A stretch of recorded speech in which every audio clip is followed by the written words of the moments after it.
aqui, né?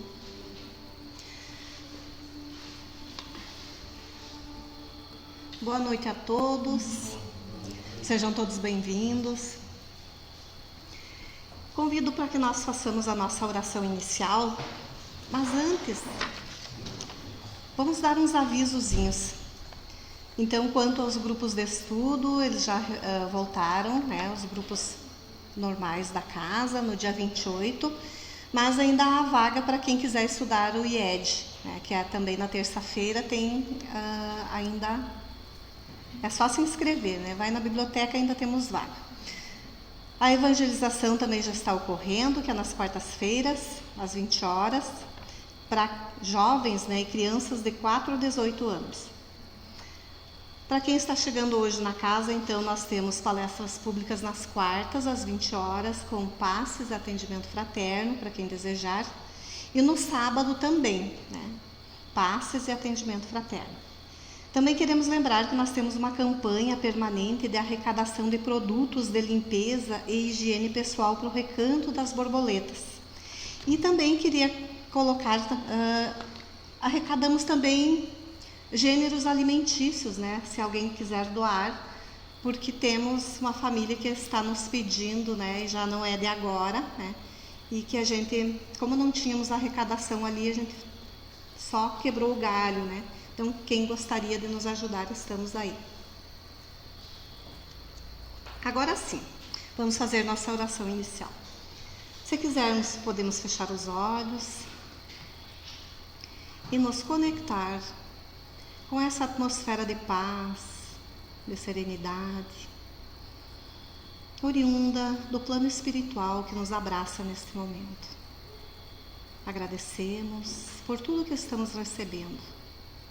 Muito obrigada, Mestre, por estar conosco nesse momento de iluminação, em que Tu nos acolhe, nos ampara, nos ajuda a curar nossas feridas, nos fortalece no bem, nos trazendo a paz que necessitamos.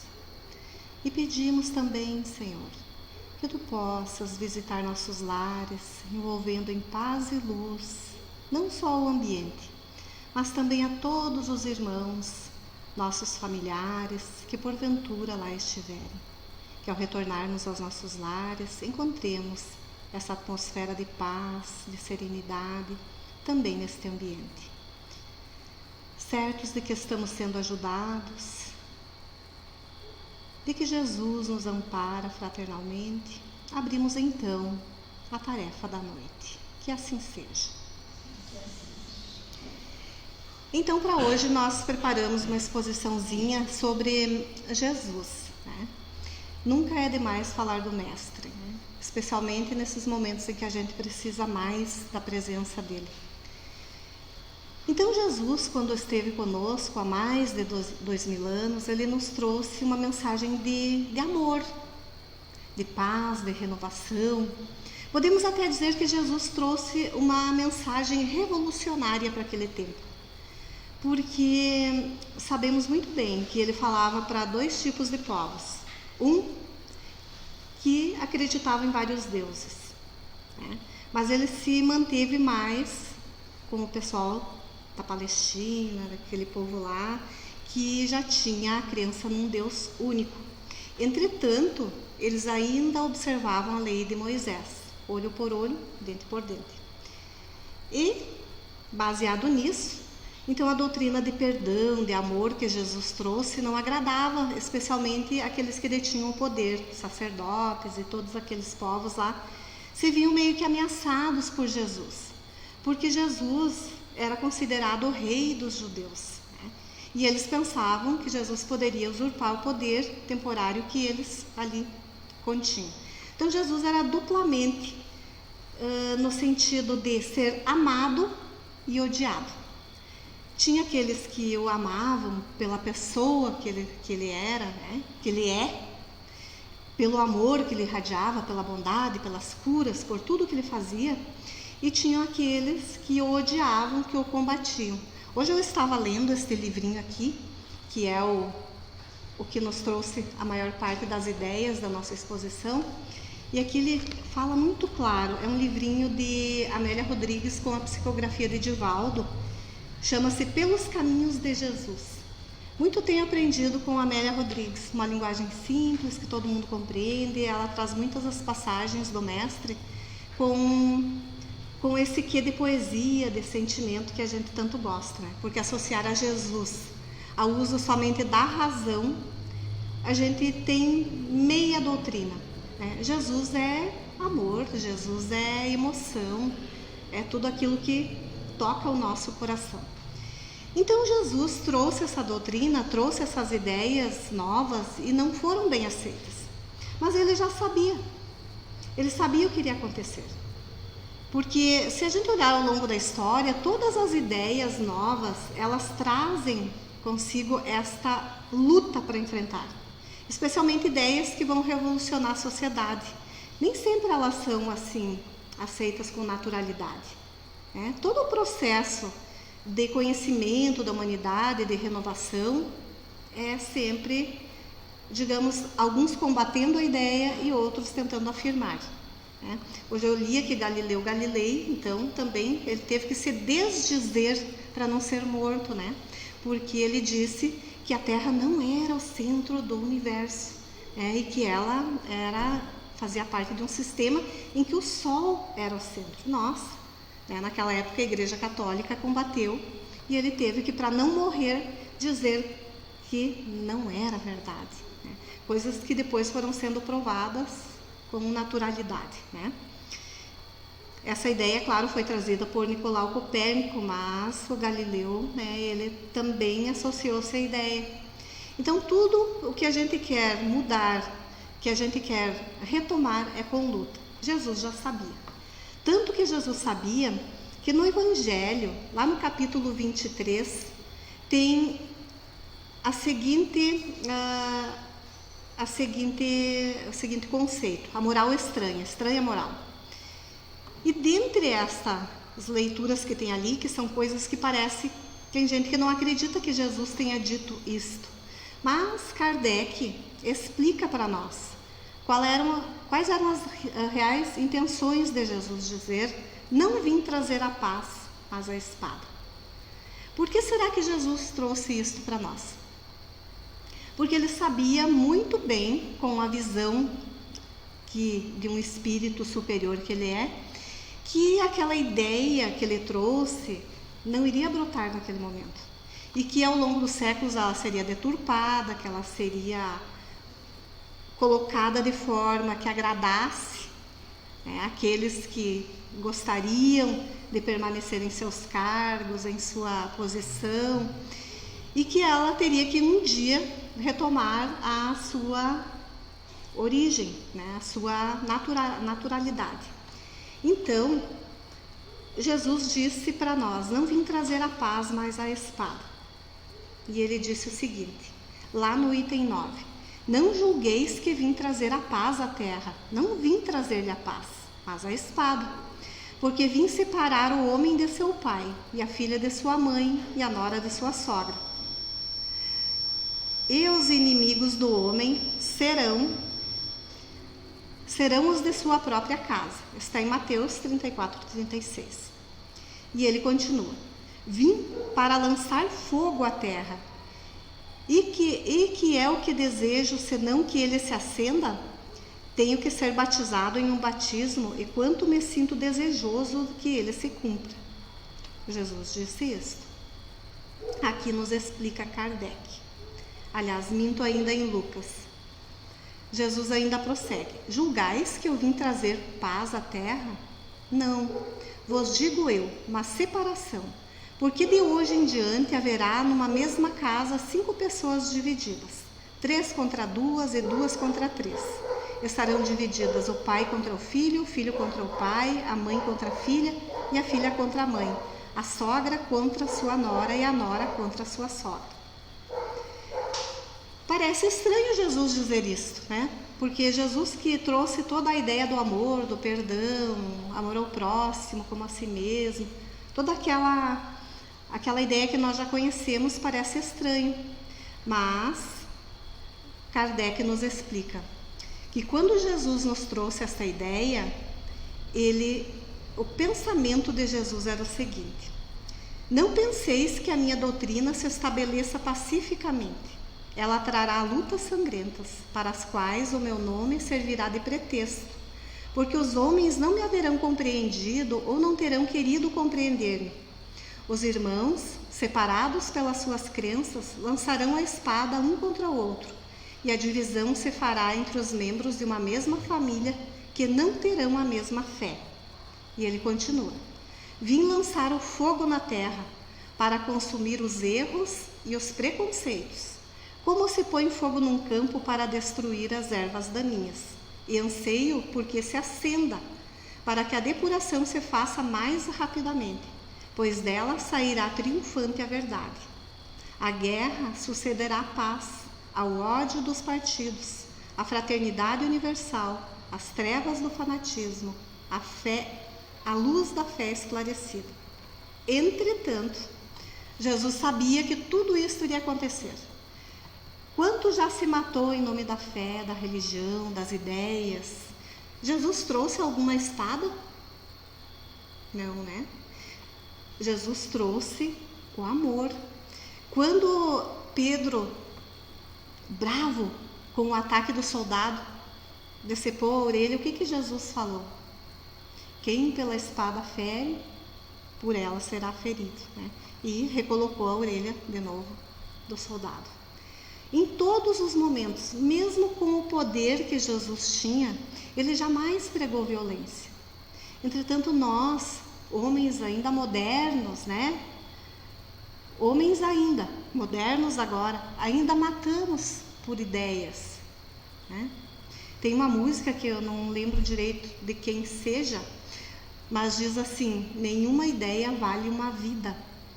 E realmente, nós vemos agora, passamos por um período mais conturbado na política aqui no nosso país, em que dentro de uma família havia muitas divisões, muita quebra, né, da afinidade entre as pessoas, do amor, da boa convivência. Imagina naquele tempo em que a gente era mais ignorante ainda, em que nós éramos mais egoístas, mais preconceituosos, que a gente ainda tinha mais dificuldade de aceitar a verdade. Então, Jesus sabia de tudo que iria acontecer, né? Foram 20 séculos. Será que hoje nós podemos dizer que a ideia que Jesus trouxe está consagrada? Eu diria que ela já tomou espaço, que a gente já compreende, que a gente aceita, que a gente melhorou, que a gente não é mais aquele homem violento como a gente já foi. Mas dizer que está consagrada a ideia do Cristo, ainda não. Porque nos falta, a gente pode até amar Jesus, se emocionar com a pessoa de Jesus, com todas as curas que ele fez, se encantar com a proposta, achar que realmente isso é verdade, mas viver a proposta do Mestre, ainda não vivemos, né? Hoje a gente está no Espiritismo, que aqui Jesus nos deixou isto, né? Kardec nos trouxe esta explicação, mas Jesus disse assim: então, quando o campo estiver preparado, eu vos enviarei o Consolador, o Espírito da Verdade, que virá restabelecer todas as coisas. E a gente sabe que esse Espírito da Verdade é o Espiritismo. Não que a gente tenha pretensão de ser uma religião melhor que as outras, que a gente não. Na verdade, isso traz para nós muito mais responsabilidade. Porque enquanto muitas outras religiões, elas falam superficialmente das ideias, interpretam superficialmente aquilo que está na Bíblia e nos Evangelhos, o Espiritismo, através da codificação de Kardec, nos explica muito mais profundamente. E a gente entende por que sofre, a gente entende por que está aqui, a gente entende de onde veio, quem somos e para onde vamos após a nossa morte. A gente entende que não existe a morte do espírito, a gente entende que existe a morte do corpo, que nós já vivemos muitas vezes e ainda vamos viver outras tantas até chegarmos ao nível máximo, talvez, para a nossa concepção de hoje. Jesus Cristo para nós é o maior ícone, né? É o espírito mais evoluído que nós temos notícia. Então, para nós chegar até Jesus, é uma longa caminhada ainda que nos falta. Mas não é esta guerra exterior que nós precisamos fazer. A gente sim tem que travar uma guerra, e das grandes, mas é conosco mesmo. É com as nossas imperfeições, é com o orgulho que ainda a gente mantém dentro de nós, com o egoísmo, com as más inclinações. O que é isso, más inclinações? É quando a gente ainda tem a inclinação para determinadas coisas que não são legais, como, por exemplo, cultivar vícios, numerosos vícios, né? Que ainda a gente tem. A falta do amor ao próximo. A gente ama a si mesmo. Como que é o mandamento que Jesus nos deixou? Amar ao próximo, amar a Deus sobre todas as coisas e ao próximo como a si mesmo. É que a gente se ama? Muitos de nós pensam assim, mas amar é a gente comprar coisas, né? Eu mereço isso, eu me amo. Mas é que a gente deturpa o sentido do amor. Quando a gente realmente se ama, a gente se cuida interiormente. Não se deixa abalar com coisas negativas, não alimenta maus pensamentos, não deseja o mal para o outro. Porque quando a gente está fazendo mal para o outro, a gente está fazendo mal para a gente. A gente está se endividando porque tudo aquilo que a gente faz, de bom ou de ruim, repercute na vida. Ou a gente faz de bom, que reverte em benefício próprio, ou a gente faz de ruim, que vamos ter que resgatar. E a gente tem autoestima baixa, vamos falar a verdade. Muitas vezes a gente não se acha merecedor de determinadas coisas. Esses dias eu estava falando lá em casa, eu disse, eu me amo, eu mereço ser feliz. Não é egoísmo, é eu desejar o bem para mim mesma e fazer melhor para mim, o melhor para mim. É a mesma coisa, por exemplo, se eu sei que eu não posso comer coisas gordurosas, que é o meu caso, me ataca o fígado, fico mal. E mesmo assim eu tento, todos os dias, fazendo aquilo, até que o meu fígado fica defeituoso e eu vou pagar as consequências. Será que isso é uma coisa que reverte em benefício? É auto-amor? É eu me amar? Não, né? Então é nesse sentido que a gente precisa se amar. Claro, andar bem arrumadinho, bem vestido, bem limpo, bem cheiroso, faz parte da autoestima. Mas o amor próprio é muito maior do que aquilo que a gente pode analisar superficialmente. Então é isso que Jesus quer de nós, que a gente faça a revolução íntima, interna, que nos cure de determinadas doenças emocionais, psicológicas, que a gente vença determinados conflitos íntimos. Porque se a gente, às vezes, não vou pensar sobre isso, não vou mais citar isto, mas aquela ferida está curada? Se eu não tocar no assunto, ela se curou? Será? Não, é um trabalho que a gente precisa fazer dentro de nós. Talvez precisar da ajuda de um profissional. Nós mulheres, que hoje é o nosso dia, né? Viva as mulheres, né? Nós temos sempre uma amiga que a gente pode confiar e contar as nossas coisas mais dolorosas, né? E muitas vezes só de alguém escutar a gente já é um processo de cura. Nós sabemos que os homens, eles são mais caladinhos nisso, eles não falam. E isto gera muitas vezes muito mais sofrimento para aquela alma. Então será que nós não temos um único amigo que a gente possa confiar nessa vida? Alguém que possa nos trazer talvez uma palavra de consolo, ou só emprestar ouvido para nós, falar das nossas dificuldades? Então toda vez que a gente consegue superar conflitos, que a gente consegue melhorar um pouquinho nessa caminhada, a gente está se amando e progredindo. Então é esta a proposta que Jesus nos diz, tanto que no capítulo 6 do próprio Evangelho, ele nos traz o Cristo Consolador, que daí realmente é a proposta que Cristo espera de nós. E ele diz, se me amais, guardai os meus mandamentos, e eu rogarei ao Pai, e ele vos dará outro Consolador. Quer dizer, Cristo era um Consolador, e ele mandaria outro Consolador, para que fique eternamente convosco, o Espírito da Verdade, a quem o mundo não pode receber, porque não o vê nem o conhece. Mas vós o conhecereis, porque ele ficará convosco e estará em vós. Mas o Consolador, que é o Espírito Santo, a quem o Pai enviará em meu nome, vos ensinará todas as coisas e vos fará lembrar de tudo o que vos tenho dito. Quer dizer, que Jesus não nos ensinou todas as coisas, que o Consolador traria ainda mais informações. E hoje sabemos, né, que teve assuntos que Jesus não pôde aprofundar, porque nós não estávamos preparados ainda para entender naquele momento. E lendo este livrinho aqui, a gente percebe assim, sugiro a leitura, que ele é muito bom, que Jesus falava determinadas coisas.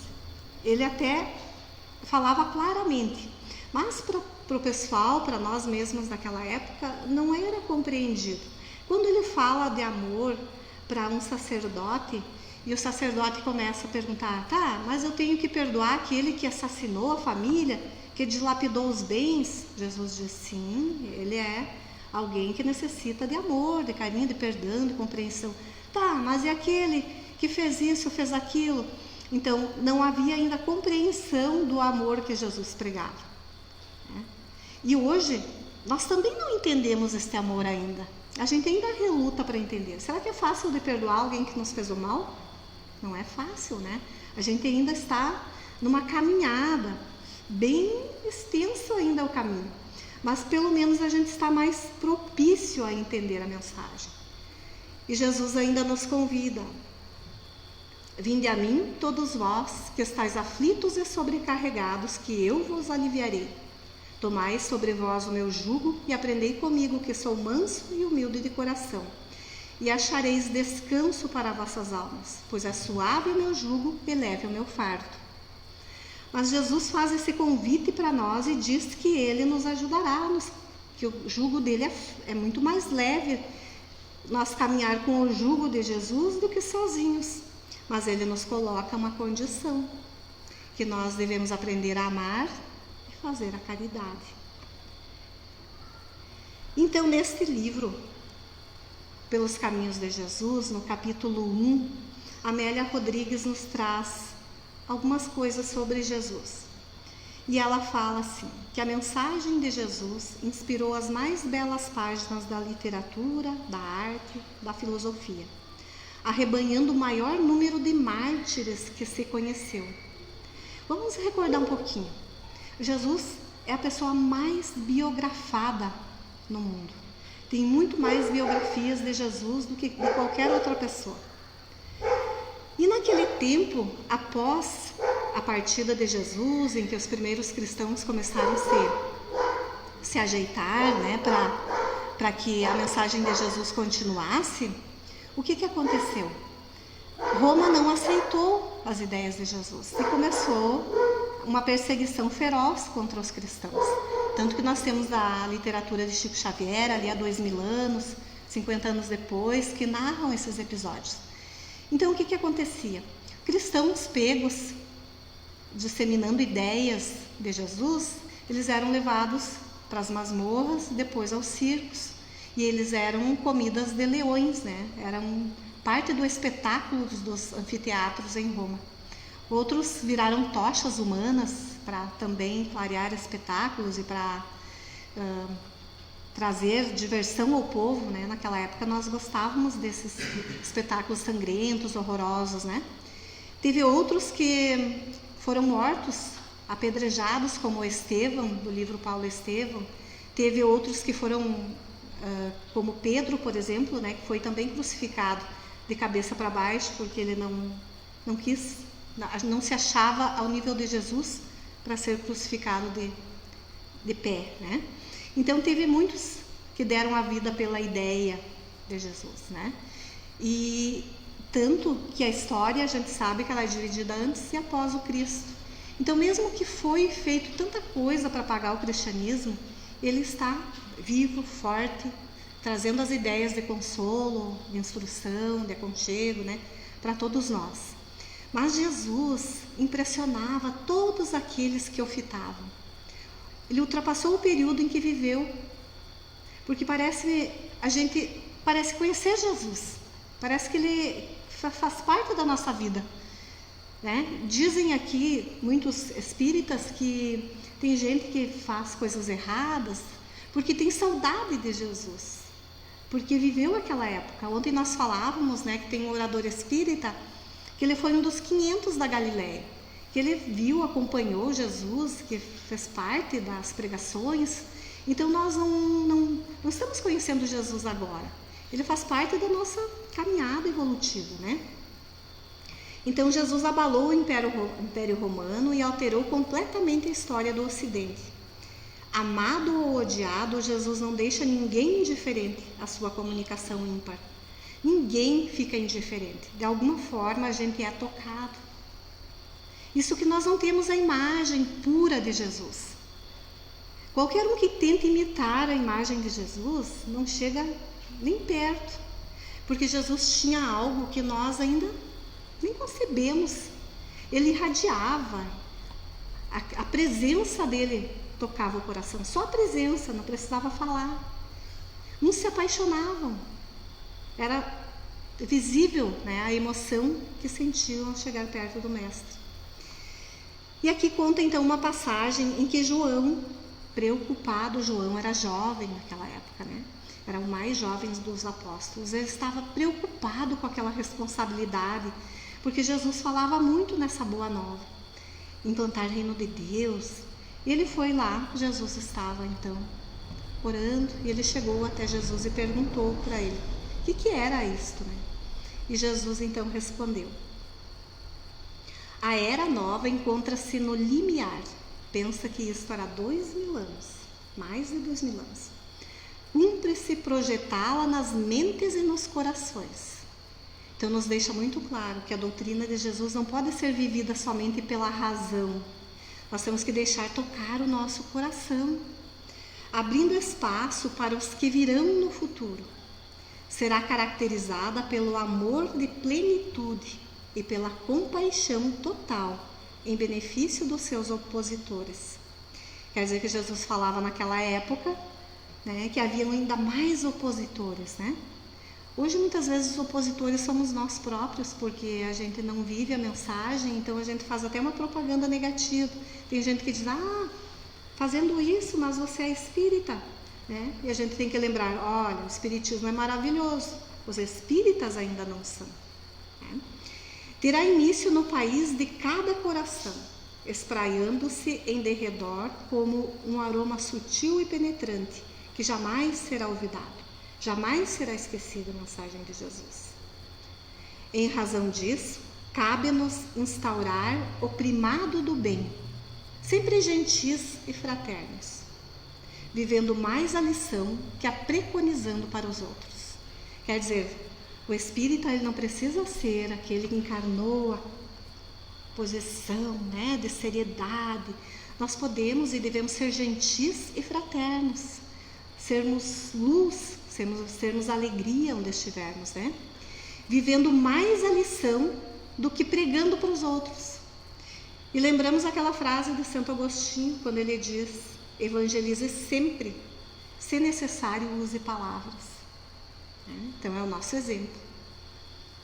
Jesus continua, ovelhas mansas que somos, deveremos conquistar os lobos ferozes, ao invés de os temer e arrastá-los para o mesmo rebanho.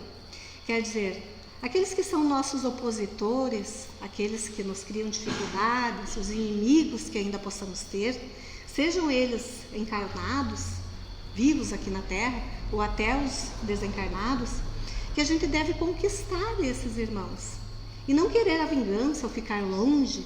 E o nosso exemplo do bem, da paz, da fraternidade, do amor deve cativar os inimigos e fazer com que de opositores se tornem também seguidores do Mestre. E daí eu lembro daquela passagem de Divaldo, que conta que ele teve um obsessor assíduo, ferrenho, durante 10 anos. Né? Como é que Divaldo conseguiu se livrar desse obsessor? Adotando a mãe do obsessor, né? Uma criança, como Divaldo mesmo diz, feia, magra, cheia de problemas.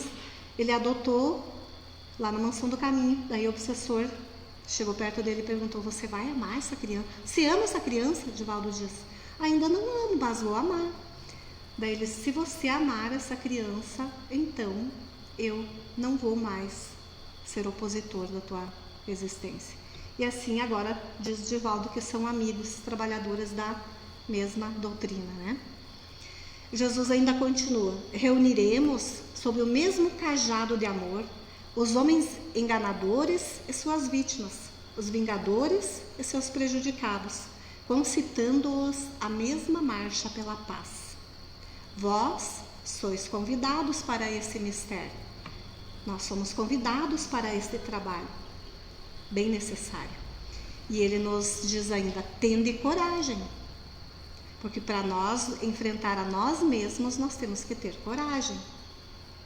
Coragem de admitir nossos defeitos, nossos erros, coragem de começar de novo, de pedir desculpa, de pedir perdão, de retornar, de fazer diferente, né? Ele diz: nunca vos deixarei, nem mesmo após os fins dos erros, dos séculos, dos tempos, quando estaremos no reino da perene felicidade. Jesus ainda estará conosco, nunca nos deixará. Por isso que ele não pode voltar à terra, porque ele daqui nunca saiu, né? Pode ele pessoalmente vir, em alguns casos, de repente, vir receber alguns dos seus eleitos quando desencarna, mas o normal é que Jesus envie aqueles que podem fazer, né, o bem para nós, que podem nos acompanhar. Uns chamam de anjo de guarda, de instrutores, de benfeitores, espíritos amigos, né? São esses que vêm em nome de Jesus nos acolher e nos ajudar, né?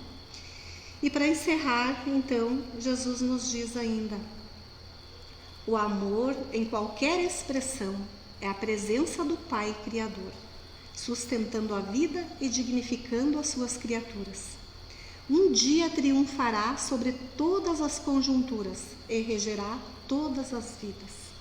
Quer dizer que o amor, ele um dia vai imperar na face deste planeta, né? Quer nós queiramos ou não, quer nós retardemos essa marcha ou não, o amor está para a Terra, com certeza. Então era isso para hoje. Convido a todos para que nós possamos fazer a nossa oração e depois teremos os passos para quem desejar. Então, mais uma vez, elevamos a Deus e a Jesus, aos benfeitores amigos aqui presentes, o nosso pensamento de gratidão por tudo que recebemos, pela presença de Jesus em nossas vidas, pelo amor que Ele tem por cada um de nós, por Ele acreditar em cada um, nunca nos abandonar. Muito obrigada, Senhor, por tudo que Tu nos dás. Obrigada, Senhor, por essa doutrina que ilumina nossos pensamentos e nossa vida. Obrigada por tudo, pela vida, o trabalho, a família, o pão nosso, diário em nossas mesas e tudo mais que Tu nos dás. Agradecemos e rogamos que Tu permaneças conosco hoje e sempre. Que assim seja.